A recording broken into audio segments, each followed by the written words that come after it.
Hey, what's up, Jungle Force gang? Welcome back with another video, and today we'll be doing the Spider-Man No Way Home review. So let's go ahead and get into today's video. Rah! All right, so I'm pretty excited to start this review. First thing first, I'm just gonna go ahead and tell you guys I'm going to give this movie two reviews. One being a Marvel review, like what would I give it out of 10, in terms of it being a Marvel movie. Two is just a movie as a whole, right? And again, I give it a 10 out of 10 just out of like what I think about the movie as a whole, like in terms of like comparing it, not comparing it, but in terms of like how I enjoyed this movie compared to just any other movie. You know what I'm saying? I don't know. I just feel like there's a difference in like comic book movies. Like some comic book movies, like, oh man, that's really good for a comic book movie. Then there's comic book movies like, no, this is not just a comic book movie.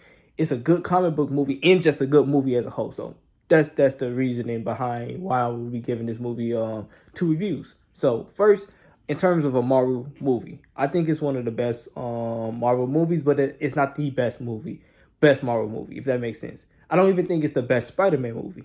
And who knows, maybe I'll do a Spider-Man, like name my rate all the Spider-Man movies that we know in order, at least in my opinion. I'll give it maybe top 5, top 3. And so with that being said, I'll give it an 8 out of 10 in terms of Marvel movies.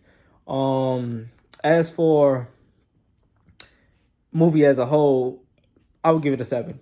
I have seen plenty of movies where the plot was a lot more, a lot more better, was a better plot driven story. While Spider-Man No Way Home, it was good, but I felt like they could have made it a tad bit more better.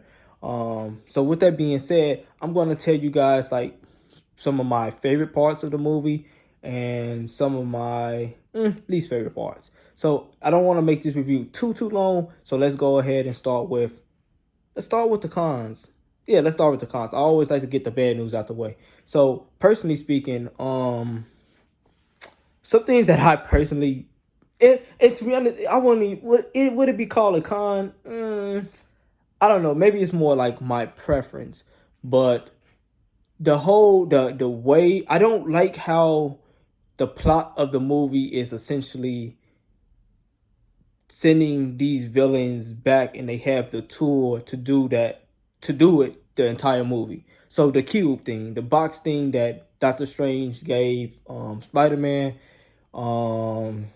and they can all just press the button and send them all the way back to their own timeline. It just, for me, it didn't make the stakes that high, if that makes sense. I would have preferred if maybe something messed up and it is going to take Doctor Strange a little bit more time to essentially send them back. The fact that they had this mean to send all the villains back and end all their troubles right in their fingertips. All they had to do was press the button. To me, that was like, I don't know. It just, for me, it just made Peter just looked foolish. Like, come on now. Also Aunt May, though her death was pretty sad. Oh, spoiler. Well, I mean, this is a review, so by now you guys should have seen the movie by now. Anyway, Aunt May, talking to Peter Parker about, Green Goblin, about the situation. To me, I don't know, when they was talking and she was like, oh, this is just better for you and yada yada, you should want to help. Me personally, I felt that was a little bit cringy. And why it was cringy was because, man, come on. These people are from a different dimension, universe, whatever you want to call it. And you talking about worry about them, and they done did their time. They done had what they had to do. If anything, the way I see it, that's I don't know. Like, to me, it looked like they was just trying to rewrite history, and rewriting history is, I don't know. Like, that's what they did, was essentially rewrite history. Like, the villains who were supposed to die died. And to be honest, it wasn't because of Spider-Man. Like that's another thing that was a little bit confusing. Like they made it seem like Spider-Man killed the villains. Like they killed the villains and they had no choice. Peter Parker, Peter Parker did not kill none of his villains. They chose to die. They died because of what it like Green Goblin when they was fighting. He tried to kill Peter, and Peter simply dodged the glider, and the glider went into the Green Goblin. He didn't kill the Green Goblin. He didn't kill Doctor Octopus. So they didn't die. And Electro, he he just dispersed. So technically speaking, they probably can bring his energy back. So he didn't really die. The Lizard, I don't think the Lizard even died in his movie. The Sandman didn't die. So the theme of the movie was it just seemed a little bit off. It was like, oh, all of these villains was it's their destiny to die by Spider-Man and yada yada, and many of them didn't die by Spider-Man. They died by their own hand. So I don't know. I think they could have cleaned that up a little bit. Um, Doctor Strange versus Spider-Man. There was an instance. There was a part in the movie that I was a little bit confused, but I had a friend clear it up. So basically, when Doctor Strange pushed Peter's soul out of his body still was moving. Now I kind of guessed it was Spider-Man Spider Sense, and my friend kind of said, "Yo, that was a Spider Sense." They liked it that part. Me personally, I was like, "What's going on?" Like Spider Sense or not, like if your soul out your body can't move. I don't know. Like shoot, like Hulk wasn't able to move. I'm sure Hulk, you know what I'm saying? So does that mean Hulk, when he got pushed by the original Sorcery Supreme Master, if his body was angry enough, he can still move? Like I don't know. Like I don't know. That part was a little bit iffy. And then realistically speaking, Doctor Strange should have beaten Spider-Man with ease. But it's Spider-Man movie, so we understand. Outside of that, oh, and to be honest, again, Sandman and Lizard was pretty useless throughout the movie. Like they was like the least interesting villains in the entire movie, especially the Lizard. And the Sandman is like the reason why he was there made zero sense. Like he just wanted to get back home. Like I'm pretty sure this Sandman is the version of the Sandman that was that Tobey Maguire Spider-Man let go at the end of Spider-Man 3. So the reason why Sandman was fighting any of the Spider-Mans made absolutely no sense to me. Okay.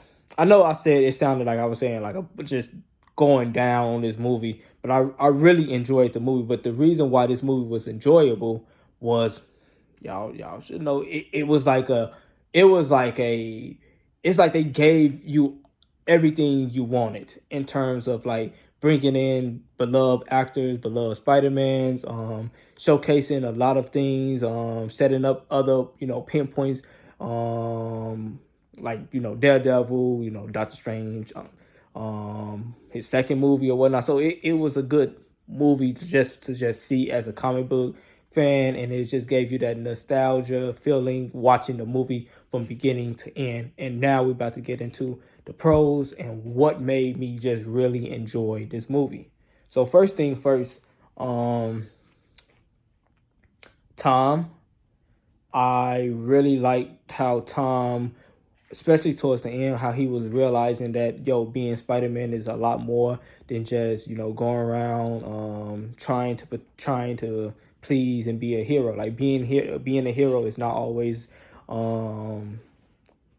a straight line. Sometimes you gotta bend, sometimes you gotta curve, sometimes you gotta do things that you don't necessarily want to do. And I think he kind of realized that. And I really am excited to see like what his Spider-Man has to offer in the future, because it seems that he got rid of the techno suit, relying on all this technology and things of that nature, because he's Spider-Man. Spider-Man don't need powers, though it helps. And to be honest, like I feel like, I don't know if you guys seen the Ultimate Spider-Man series where he been Spider-Man for some times, and he joined with Shield, and now Shield kind of upgrading his Spider-Man.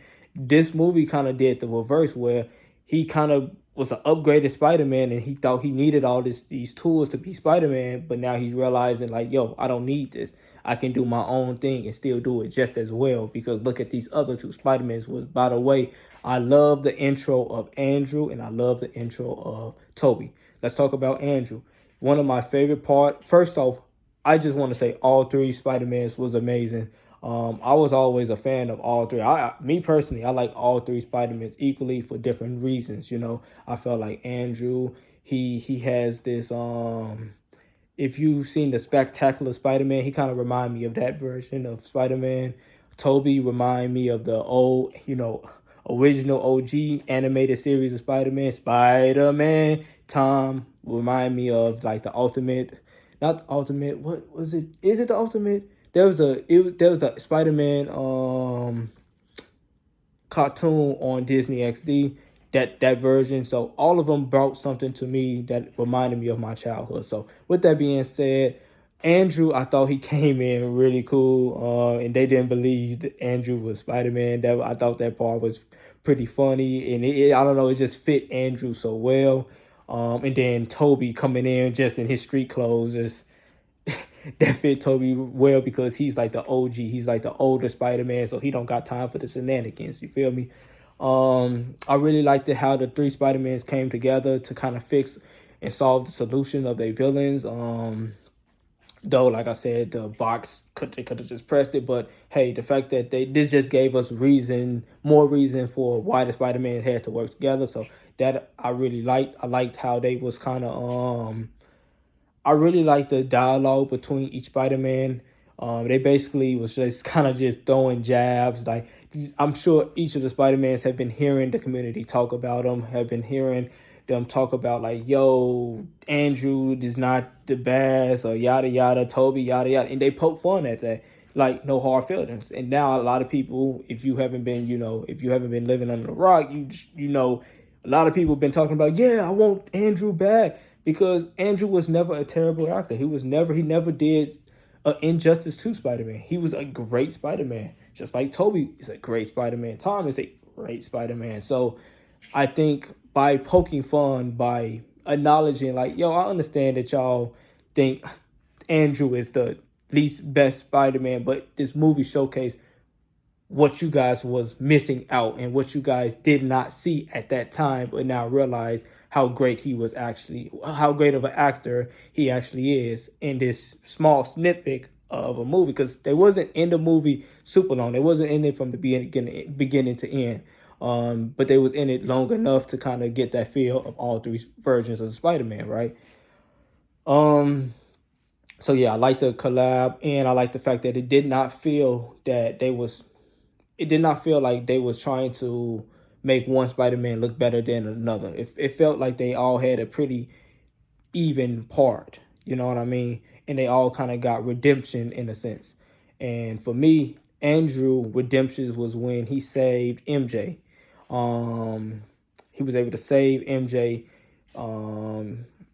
something that Tom was not about to do. Like, MJ was going to be out of there. Tom, you know what? Tom. I was finna say Tom redemption was when he didn't kill Green Goblin, but no, that's actually wrong. That part was actually Toby. Toby stopping Tom from making a mistake, from giving in into his hatred, because because he used to have the black suit, so he understand what hatred can lead. And so I think that was I keep saying Tom. Toby, that was Toby's biggest moment of the movie. Toby stopping Tom. Tom's biggest moment of the movie was actually when he told Doctor Strange, make the world forget that he was Spider-Man. Make the world forget that Spider-Man is Peter Parker. Everybody. So that was like a sacrifice that Tom Spider-Man had to do. And at that point, I think that's when he really, really became Spider-Man. And you in the end credits where he had his new suit on, I thought that was pretty dope. Shout out to Green Goblin and Dr. Octopus. They really was great villains. especially Green Goblin. Like, let's just talk about Green Goblin. First off, the action scenes, the fight scenes, the all of that I thought was superb. Green Goblin did an even better job in this movie than he did in his previous movie with Toby. Oh, or maybe I shouldn't say a better job, but he was a lot more like evil. And he was pretty evil in the first one. You know what I'm saying? So the fact that he still got it, the fact that he was like he took the show away. He like man, he just took it. He just took it away. He was obviously the best villain out of all of them. With Doctor Octopus being a pretty good second, and Jamie Foxx Electro did way better. To be honest, I don't. I just think the way they made Electro and Amazing Spider-Man 2, it wasn't bad. It's just this way was way better. He seemed more confident. He seemed like Electro, and I like that. I like that a lot, man. Um, it was cool seeing Doctor Strange. You know, even though I don't believe Spider-Man can beat Doctor Strange. The fight between Spider-Man and Doctor Strange was interesting. That was an enjoyable part. Liked it how Doctor Strange came. When they introduced Doctor Strange, that was pretty cool. The snippet of Daredevil, and just overall the movie itself was just enjoyable. From seeing all these different actors kind of come together to give us something that fans of Spider-Man really enjoy. I don't know, it was a beautiful thing. So overall, this is my review of Spider-Man. This is my thoughts of Spider-Man. Like I said, man, you guys, like, in the comment sections, let me know, like, what was your favorite part of Spider-Man? Do you think this movie could have been improved? Or do you think this movie was just 10 out of 10? Like, this is just my thoughts, man. But I'd love to hear you guys' thoughts in the comment section below. As always, thank you guys for rocking with me. Thank you for watching this video, and peace.